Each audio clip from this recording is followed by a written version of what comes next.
Mudanças previstas na Base Nacional Comum Curricular viraram polêmica. Uma dessas alterações em debate envolve a aula de História. A Europa perderia espaço para América Latina e África. O Partenon, na Acrópole de Atenas, é um dos pilares da democracia. Do antigo Fórum Romano saíram importantes princípios do direito. Ensinamentos como estes, que atravessaram milênios, podem ficar mais longe dos alunos brasileiros.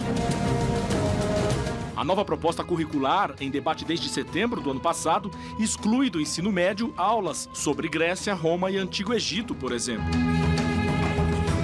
É uma grave falha, visto que isso influencia toda a civilização ocidental. É meio que fazer um suicídio para a gente entender da nossa atual política, dos nossos direitos.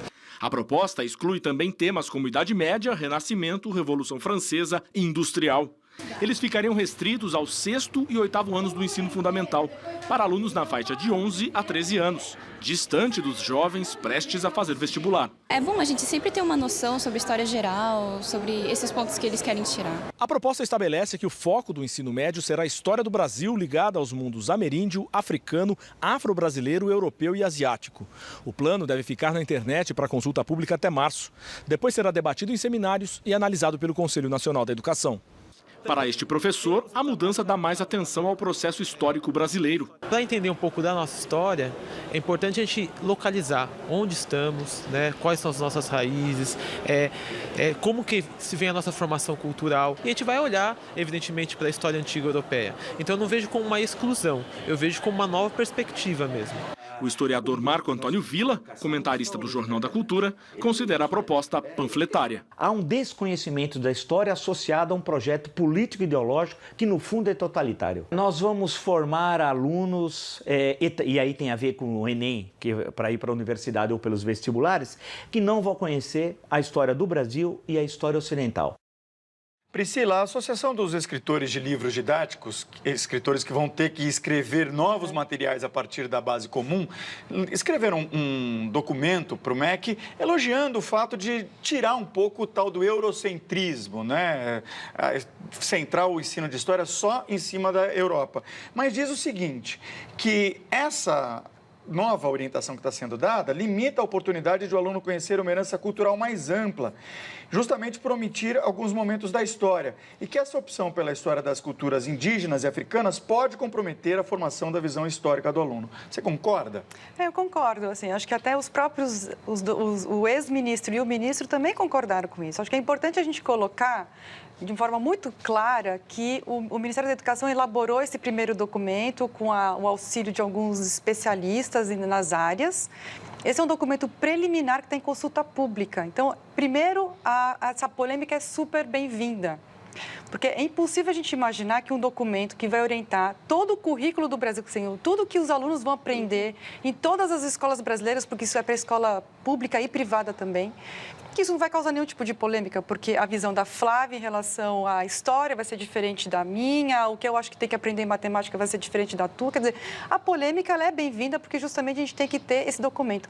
Agora, o que a gente precisa celebrar é que pela primeira vez a gente está conseguindo ter um documento concreto para ser analisado. Então, assim, a gente tem que separar as duas coisas. Uma coisa é a crítica ao documento, ao conteúdo que está lá dentro, e isso é muito bem-vindo. Uma outra coisa é criticar a proposta, o mérito de se ter uma base nacional comum. Então, acho que a gente tem que ter muito cuidado nesse ponto. Agora, Flávia, o Emilson Nunes Costa diz o seguinte, vamos falar português claro. As disciplinas escolares na área de humanas, como história, têm sido um fator de doutrinação ideológica, como, aliás, acusou o Villa na reportagem. Você concorda com isso? Eu discordo. Eu aqui compartilho com a sua visão, acho que é o começo de um longo processo, ou seja, há um componente democrático de consulta pública, de transparência, de participação. Esse programa será refinado. Agora, também entendo fundamental a visão macro, holística, fundamental a visão cada vez mais global, né, até pelo impacto que a cultura, ainda que seja eurocêntrica, tem na nossa formação, mas também o resgate da nossa identidade, quem somos nós, a contribuição da cultura afro, da cultura indígena, da cultura europeia, porque, no fundo, o Brasil é justamente essa miscelânea da diversidade cultural, étnica, que se vê ali despejada no nosso país de maneira diversa. Então, nós temos um sul cada vez, não é? Um sul com contingente europeu, o norte, nordeste, contingente afro, indígena. Então, eu acho que há de se ter o resgate da identidade pluralista, multiétnica, multirracial, mas também eu diria, não reduzir toda essa dimensão que o eurocentrismo, com a nossa crítica, impacta, não é, a nossa cultura. Outra crítica que é feita, Priscila, é que a base comum seria uma espécie de caminho para uma privatização do ensino no Brasil. Isso, na sua opinião, é verdadeiro? Não, acho que isso não procede. Na verdade, é o seguinte, a Base Nacional Comum é uma política necessária. A gente precisa ter um documento que oriente os materiais didáticos, as avaliações, oriente principalmente a formação dos professores, que é a principal política educacional, ela tem que ser voltada para o professor. O fato da gente não ter uma base nacional, a gente tem todas as outras políticas desarticuladas. Porque eu não sei se o principal direito é o direito à aprendizagem, eu não sei exatamente qual que é essa aprendizagem, como que eu posso fazer, elaborar e executar essa política pública? Agora, o que eu acho que é o mais preocupante, que aí eu acho que a gente tem que ter um cuidado, que aprendendo um pouco com a experiência da Austrália, a experiência americana, a experiência de outros países, é a implementação. Porque ter o documento, e aí toda essa polêmica é bem-vinda, é importante, a gente tem mais aqui debater dentro do processo democrático, como bem disse a Flávia. Agora, a gente tem que tomar um cuidado para fazer uma transição de uma educação que não está dando certo hoje no Brasil, a educação tem tido um resultado muito ruim no Brasil, para uma educação que, de fato, sirva e faça sentido para o aluno no século XXI. Claro. Agora, qual que é o meu grande receio? Que essa base, ela cristalize o modelo de educação que já não está dando certo.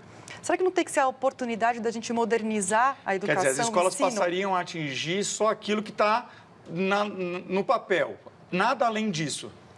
Esse é um outro receio, que é o seguinte, olha, o ministro anterior, e a gente tem ouvido isso muito, a base seria 60% do tempo, né, de aprendizagem, e os outros 40% seria o que nos faz diversos, né, aquilo que a Flávia estava falando, porque a base ela é importante, que ela diz o seguinte, o que nos une? O que nos torna brasileiros, né? Um conhecimento comum de todos os brasileiros. E os outros 40% seria aquilo que nos diferencia, que é super importante, é tão importante quanto o que nos une. Claro. Agora, o que as escolas, e aí vem as outras políticas articuladas, a gente tem que ter esse cuidado, que é formação de professores, etc., que é garantir que os 60% não se tornem os 100%. Aí a gente vai reduzir a educação. E isso aí é uma questão de implementação da política. A história do Brasil já é trabalhada desde os anos iniciais do ensino fundamental. A visão histórica do aluno é construída ao longo de todo o processo. A mudança é bem-vinda. Quem diz é Maria Cristina Cabral, que é professora da Rede Estadual de Campinas. Flávia, você concorda com ela? Concordo. Eu acho que nós estamos iniciando um processo, é importante existir parâmetros, mas parâmetros abertos a essa dinamicidade, quem sabe com revisões periódicas, isso é importante. Porque nós estamos num mundo cada vez mais interconectado, mais globalizado, é fundamental o elemento da internacionalização também. Quer dizer, é o que você diz, a educação para o século XXI e não hermética, engessada, acabada. O Enio Torres Garanel pergunta se não seria justo que o ensino superior fosse privatizado. São duas coisas diferentes. Acho que o que ele está dizendo é o seguinte, será que o ensino superior não deveria ser pago? Porque a gente sempre acha que o que é público tem que ser gratuito e o que é privado tem que ser pago. Um outro debate é, será que o que é estatal, o que é público, não deveria ser pago como é o modelo de outros países? A gente, por exemplo, nos Estados Unidos é assim, quer dizer, a gente tem outros modelos que são assim. Eu acho, a minha opinião, que é um pouco polêmica também, eu acho que deveria sim ser pensado em ter uma oferta de ensino superior paga, principalmente para aqueles que podem pagar. A gente pega a USP ou grandes centros universitários no Brasil, que são de excelência, muitos alunos, eles podem pagar e eles não pagam. Enquanto isso, a educação básica, sem recursos, sem gestão, sem atenção. E o ensino superior também com grandes problemas orçamentários. Então, assim, eu não vejo isso com Mas como ficaria o acesso das pessoas menos favorecidas ao ensino superior? Não, mas aí você trabalha com bolsa. Você pode trabalhar com um sistema de bolsa, você pode trabalhar com um sistema de escalonamento de pagamentos, né, de valores. Isso é possível. O que eu acho é o seguinte, a gente não tem condições de ter recursos, bons recursos, para pagar todo mundo, né? Da educação infantil, que é super importante, Claro, educação, até o ensino superior. ensino fundamental, ensino médio. Eu penso que há de ter uma prioridade em qualificar, em garantir um ensino de excelência, um ensino de qualidade, acessível, mas de qualidade.